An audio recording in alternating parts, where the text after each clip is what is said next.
नमस्कार साथियों, मैं राजीव मल्होत्रा, मोटिवेशनल स्पीकर। आज आपके सामने अक्सर समाज में दो प्रकार के वाक्य सुनने को बहुत दिखाई देते हैं। पहला वाक्य होता है, मैं बोर हो रहा हूँ। याद रखिए, बोर इंसान ही बोर होता है। ध्यान से सुन लीजिए, बोर इंसान ही बोर होता है।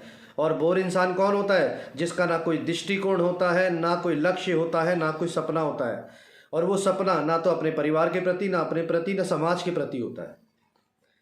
तो जिसका ना कोई लक्ष्य है, ना कोई सपना है, ना कोई दृष्टिकोण है, वही व्यक्ति बोर होता है।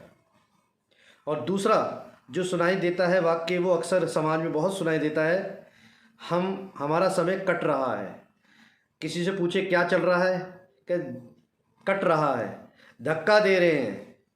तो याद रखिए, हम समय को नहीं काट रहे हैं, समय हमें काट देता है। जो समय की कदर नहीं करते, समय उनकी कदर नहीं करता।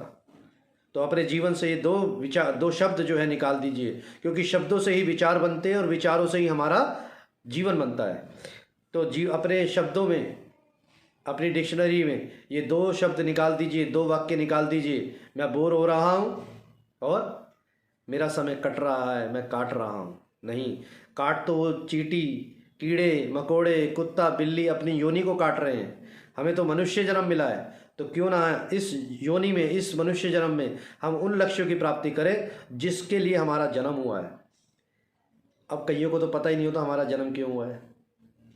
तो इसके लिए आपको जिस काम को करने में खुशी मिलती है और वो समाज के हित में है, उसी लिए आपका जन्म हुआ है। अब आप ये देखिए, आपका जन्म किस लिए हुआ है? जिसमें आपको खुशी मिलती है, जिससे समाज को फ़ायदा होता है, वो कार्य करिए। तो ये दो वाक्य अपने डिक्शनरी से निकाल दीजिए कि मैं बोर हो रहा हूँ और समय काट रहा हूँ।